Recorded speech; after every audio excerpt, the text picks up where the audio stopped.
얇다는 거는 미용에서는 좋은데 또 강도에서는 좀 떨어지지 않나요? 얇음에 대한 보상을 어디서 나면 바로 접착해서 가능합니다. 예를 들어서 얇은 종이 한 장을 벽에다 붙이고 난 다음에는 이게 종이를 찌를 수 없는 것과 같은 원리라고. 여성분들이 거의 뭐 매일의 아트들을 굉장히 많이 하시기 때문에 예전에 비해서 라미네이트에 대한 거부감이 거의 없습니다. 그러니까 뭐 손톱에 붙이네, 치아에 붙이네. 네. 학교에 다닐 때 교수님들한테 배운 것은 너희들은 장사꾼이 아니고 의사라는 말을 배웠고 최대한 자기 치아를 살릴 수 있을 때까지는 최대한 자기 치아를 살리는 것을. 니 아직도 모르나?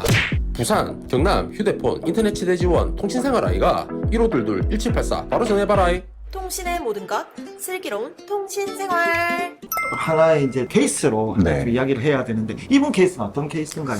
이분은 한 3-4천 명 앞에서 강연하시는 목사님이신데 치아가 아름답고 고르게 돼 있어서 일단은 미백 치료를 먼저 권했습니다. 그래서 지금 이 사진은 두 번째 미백 치료한 건데 치아가 상당히 밝고 이쁘고 굉장히 만족하시고 감사하다고 그렇게 인사를 하신 분입니다. 이거 지금 미백만 한 건가요? 이 위에가 현재로서는 미백만 된 상태. 미백만 된 네, 상태고 네. 계속 해야 되면 이제 라미네이트라고 맞습니다. 하시는 네네, 거죠? 맞습니다. 네. 그럼 이 상태에서 라미네이트가 가면 어떻게 되는 건가요? 지금 이 상태에서 라미네이트가 하시게 되면 저 잇몸이라든지 스마일 라인들이 살짝 언밸런스가 되어 있는데 저 그렇죠. 잇몸 부분들에 있어서 잇몸 라인들을 레이저로 성형을 한 다음에 이분 케이스는 전혀 삭제가 없이 무삭제로도 영구적으로 미백이 될 수 있는 그런 라미네이트를 가능한 그런 케이스가 되겠습니다. 자, 좀 전에 본 거는 저희가 이제 미백 케이스인데 자, 이 환자는 깨졌어요. 네. 아예 치아가. 저런 경우에는 어떻게 해야 되나요? 네, 저 치아 같은 경우에 송곳니 부분입니다. 그러니까요. 예, 송곳니는 여러분 아시지만 치아가 제일 길고 그렇죠. 그 송곳 모양으로 되어서 그 실질적으로 치아의 가장 사령탑을 송곳니가 역할을 하고 있습니다. 그렇죠. 그래서 이가 씹을 때나 이제 모든 그런 것들을 조절하는 역할들을 송곳니가 하기 때문에 그 송곳니에 많은 힘들이 작용됩니다. 그래서 지금 보시면 저 부위가 깨진 것은 치아의 뭐 식사라든지 여러 가지 충격으로 해서 지금 이게 수직적으로 이가 파열해 온 상태입니다. 이 케이스도 지금 같은 경우는 역시 라미네이트 케이스로. 아, 그러면은 여기서 이제 충분히 네, 그것도 네. 가능하다. 네, 복구가 맞습니다. 가능한 네. 거죠. 그리고 만약에 저희 병원에서 시술을 하시게 되면 이런 데이터들이 저희가 다 저장이 돼 있습니다. 예를 들어서 혹시나 긴급하게 뭐 돌을 씹는다든지 그렇게 그렇죠. 해서 깨졌을 때도 미리 1시간 전에 전화만 주시면 치아를 미리 하나 다 만들어서 오시면 그냥 붙일 수 있는 그런 아, 안 장점들이 그래도 있습니다. 다들 지금 고민이 많으신 게 강도의 부분이에요. 네. 또 조금 하면 좀 깨지지 않냐? 그 부분에 대해서 네. 고민이 많으신데 요즘 어떻게 좀 잘 나오나요? 지금 굉장히 많이 좋아졌습니다. 지금 보면 저게 살짝 두께가 있는데 네네. 지금 나온 거는 저 두께 반인데도 아, 그래요? 요거 더 강합니다. 근데 그 얇다는 거는 미용에서는 좋은데 네. 이게 또 강도에서는 좀 떨어지지 않나요? 결국은 그 얇음에 대한 보상을 어디서 나면 바로 접착해서 가능합니다. 그래서 라미네이트만큼은 라미네이트 전문 접착제를 사용하셔서 그 접착을 하시게 되면은 강도에 대한 보상이, 예를 들어서 얇은 종이 한 장을 벽에다 그렇죠. 붙이고 난 다음에는 이게 종이를 찌를 수 없는 것과 같은 원리라고 생각하시면 되겠습니다.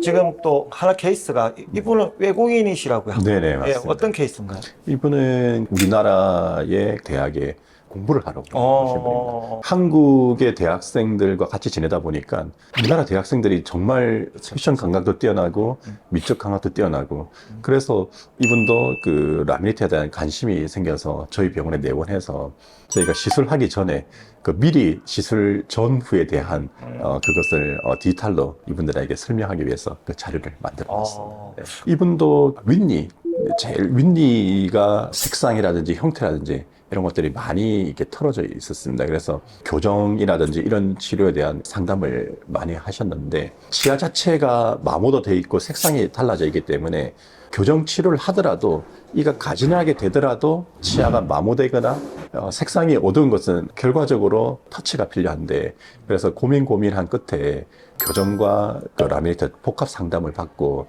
필요하면은 미세 교정을 한 다음에 치아를 밸런스를 조금 맞추고 그 최소 삭제로 아니면 거의 무삭제로. 지금 만족도 상당히 좋으실 것 같은데 어떤가요? 정말 한국에 와서 제일 기쁜 게 한국의 최신 이런 우리를 접할 수 있어서 너무나 행복하다는 그런 말씀하십니다. 환자분들 고민 중에 제일 어떤 걸 좀 많이 고민하시나요? 요즘에는 네일 아트를 해서 여성분들이 거의 뭐 네일의 아트를 굉장히 많이 하시기 때문에 예전에 비해서 라미네이트에 대한 거부감이 거의 없습니다. 뭐 손톱에 붙이네, 치아에 붙이네. 그리고 이 손톱에 붙일 때 뭐 아프거나 이런 걱정하지 않지 않습니까? 치아에도 마찬가지로 이런 무삭제 라미네이트가 나오고 난 다음부터는 그렇죠. 뭐 굳이 그에 대한 그 거부감이라는 게 거의 많이 줄지 않았는가 이렇게 생각이 됩니다. 특히나 라미네이터는 이렇게 붙이는 거다 보니까 맞습니다. 부주의로 그죠? 네. 이게 깨진다든지 아니면 뭐 그런 네. 거 떨어진다든지 이런 경우에는 어떤 식으로 조금 더 좀 구체적으로 라미네이트에 있어서 가장 큰 그 예전의 문제점들은 탈락이라든지 파절 문제가 있었습니다. 그리고 예전에 치아 삭제를 많이 했을 때는 실이라든지 이런 부작용들이 많았는데 지금은 그런 부작용들을 최소로 줄였을 뿐만 아니라 설령 어떤 파절이 온다 하더라도 그 데이터가 이미 치과에 내장이 되어 있기 때문에 병원에 오시면서 전화를 하시게 되면 병원에서 도달했을 때는 새로운 라미네이트가 그렇죠. 예, 다 만들어져 있어서 그냥 간단하게 오셔서 한 15분 정도 붙이고 가시면은 근데 그 요즘 그 신경 치료를 네. 의사분들도 이게 논쟁이 되게 많아진 것 같아요, 그죠? 네. 근데 라미네이트 나오면서 더 많은 그런 논쟁이라든지 네. 그 원장님이 생각하시는 부분은 어떠세요?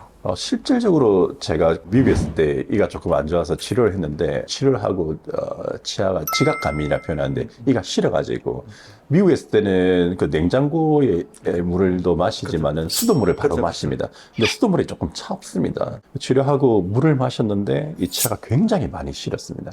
마시면서 제가 머릿속으로 큰일 났다. 이게 머리에 또 자꾸 한 뭐 몇 분 동안 정말 고생을 하게 되는데 제가 의사지만은 제가 담당하는 교수님한테 진료한 치아가 좀 시리다 했더니 역시 교수님도 교과서대로 한 달 정도 지켜보자고 했습니다. 그래서 제가 한 달 정도 지키면 괜찮겠다고 생각했는데 제가 제 치아가 한 달이 지난 뒤에도 계속 시려서 정말 고민이 됐습니다. 왜냐하면 이제 보통 진료 후에 그런 과민 현상이 났을 때는 그 신경 자체를 제거하는 것을 신경치료라고 그러는데 신경치료를 해서 지각감인증을 없애게 되는데 제가 의사지만은 신경치료하는 걸 상당히 조금 이렇게 부담스러워서 근데 정말 다행스러운 거는 그 미국 대학생이 바쁘다 보니까 7시에 나와서 밤에 뭐 10시 마지막 수업까지 이렇게 그냥 정신없이 지났는데 한 3개월 지난 뒤에 제가 냉장고 물을 마시는데 아무런 증상이 없습니다. 그래서 가능하면 치아가 진료 후에 조금 시릴 수 있는 증상이 설령 오더라도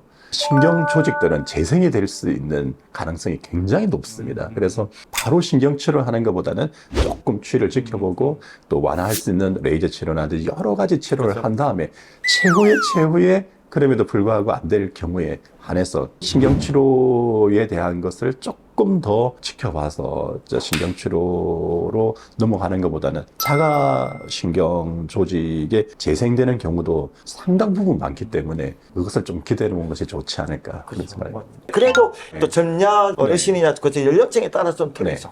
네, 맞습니다.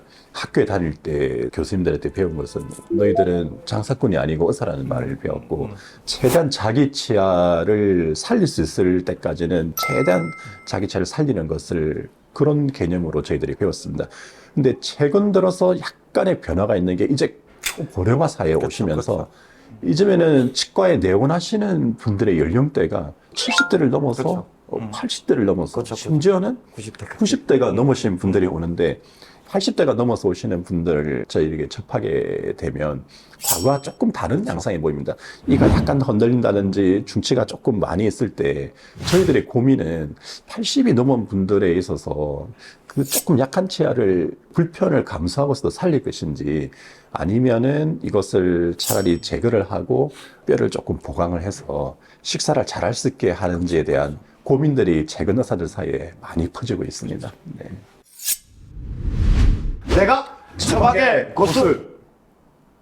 그 요즘에 심미적인 욕구가 많고 또 많은 대외 활동이라든지 이런 활동이 다양해지고 특히 우리나라는 전 세계적으로 가장 왕성하게 경제 활동을 하는 나라이기 때문에 여러 가지 신비적인 요구가 많이 생겼다고 생각합니다. 그래서 처음에 저는 미백을 권해드리거든요. 미백 치료를 한번 받아보시고 그리고 신비적인 그런 어떤 그게 계시면은 삭제하지 않고 가능할 수 있는 그런 새로운 라미네이트 시술도 한번 고려해 보시면 좀 더 밝고 건강하고 자신감 있는 그런 삶을 살 수 있을 것 같습니다.